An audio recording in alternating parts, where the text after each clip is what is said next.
Need to tell you something that might change how you see every relationship you've ever had.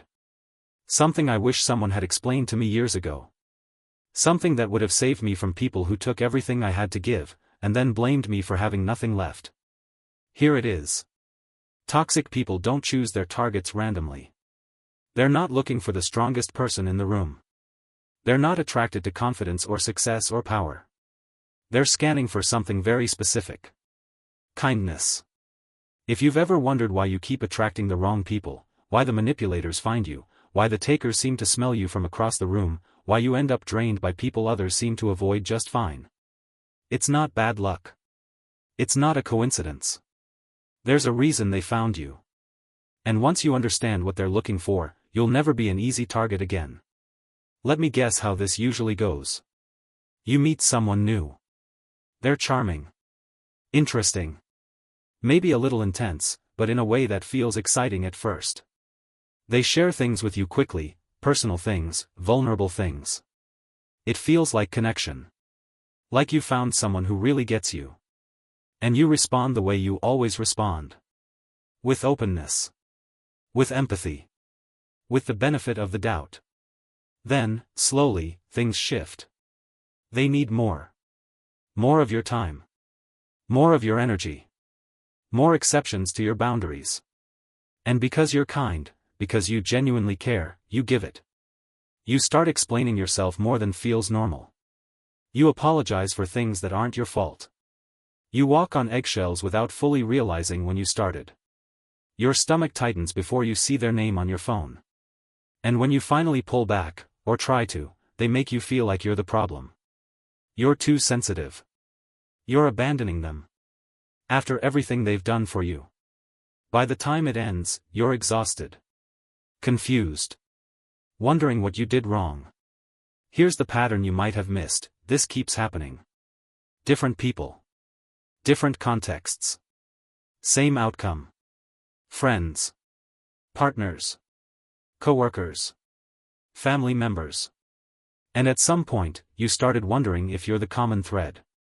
If maybe you attract this. If maybe you deserve it. You don't. But you do have something they're looking for. Something you've probably never thought of as a vulnerability.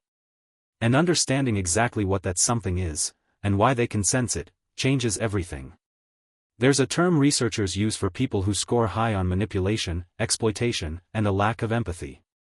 They call it the dark triad: narcissism, Machiavellianism, and psychopathy. But I'm not going to focus on labeling them. I'm going to focus on how they find you. Because the science here is unsettling. Studies show that people high in dark triad traits are exceptionally skilled at reading others. Not in a warm, empathic way, in a predatory way. They scan for specific signals. Body language. Vocal patterns. Response times. The way you react to boundary tests. Researchers at the University of British Columbia found that people with high narcissism could accurately identify targets who were more likely to forgive betrayal, within seconds of meeting them. Not minutes. Seconds. They have what I call the kindness radar. Think of it like this. Most of us walk into a room and vaguely sense the social dynamics. Who's friendly? Who's tense? Who we might connect with. People with dark triad traits walk in and scan for something different. They're looking for high empathy individuals. People who lean in when others talk. Who nod. Who mirror expressions. Who give second chances before first chances have even been tested. They're looking for people who believe the best in others, because those are the easiest to manipulate. One study from Wake Forest University found that individuals high in psychopathic traits could identify people with high agreeableness just by watching them walk. The gait. The posture. The way someone holds themselves when they're open and trusting versus guarded and skeptical. Your kindness broadcasts. And here's the part that's going to sting. The same traits that make you a good friend, a compassionate partner, a generous coworker, those are the exact traits that show up on the radar. Your empathy. Your willingness to see their side. Your discomfort with conflict. Your tendency to assume good intentions. These aren't weaknesses. But they are signals. Some psychologists argue that this is evolutionary, that there's always been a percentage of the population wired to exploit cooperation. Depending on which study you read, somewhere between 1 and 4% of people score high enough on dark triad traits to be considered significant. That's not a small number. In a city of 1 million people, that's tens of thousands. And they've spent their whole lives learning to spot people like you. But, and here's the turn, the same research that shows how they find you also shows what makes them stop. They're not looking for a fight. They're looking for an easy win. And there are specific signals that tell them to move on. We'll get to those in a minute. First, you need to understand why this keeps happening to the same people. Here's the truth nobody wants to say out loud. Your kindness is not your weakness. But your blindness to who deserves it might be. What they call being too nice is actually something far more valuable. You have a high capacity for trust. For forgiveness. For seeing potential in people who haven't earned it yet. That's not naivety. That's a gift. The problem isn't that you have this gift. The problem is you've been giving it away without a filter. Handing it to everyone who walks through the door because you didn't realize some people were walking through specifically to take it. Here's the reframe. You're not a magnet for toxic people because you're broken. You're a magnet because you're valuable. Kind people are rare. Genuinely empathic people are rare. People who give second chances, who assume good intent, who try to understand before judging, they're rare. And rare resources attract people who exploit them.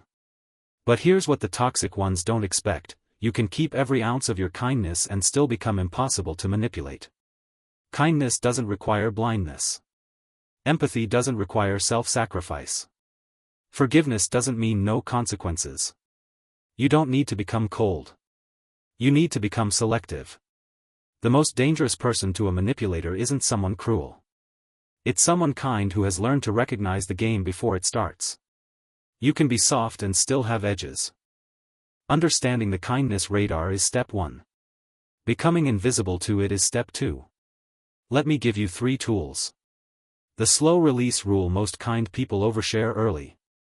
You meet someone, you feel a connection, and you open up. You give them your trust before they've earned it. Manipulators love this.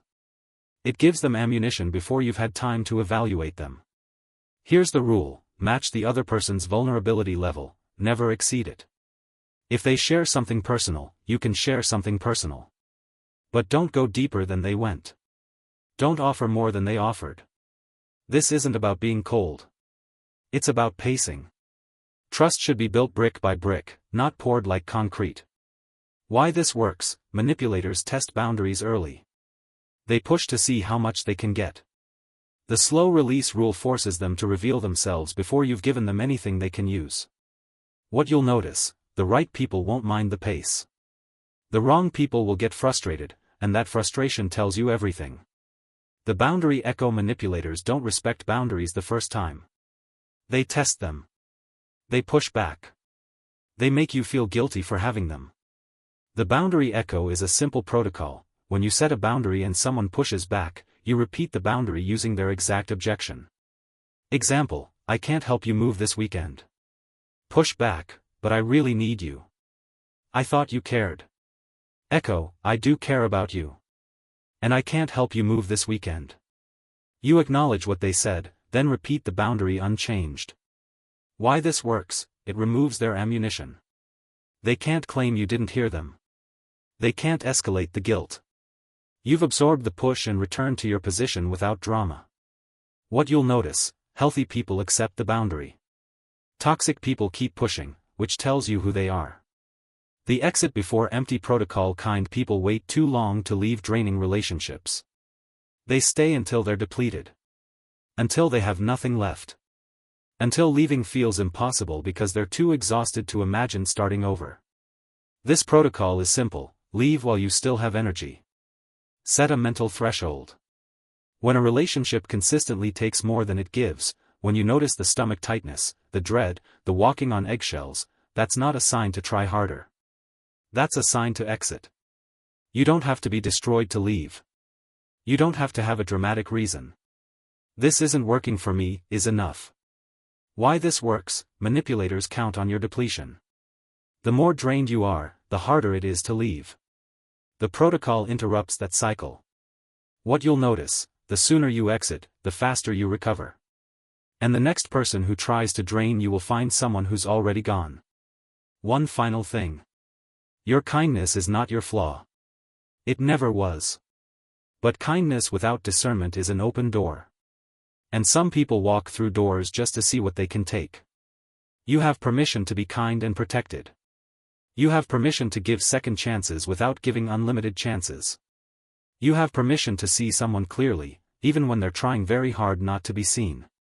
I've put everything we covered, the slow release rule, the boundary echo, and the exit before empty protocol, into a free guide.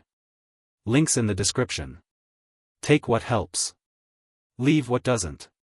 If you want to understand why some people seem to drain your energy even when they're not being obviously toxic, why you feel exhausted after certain conversations even when nothing bad was said, watch this next.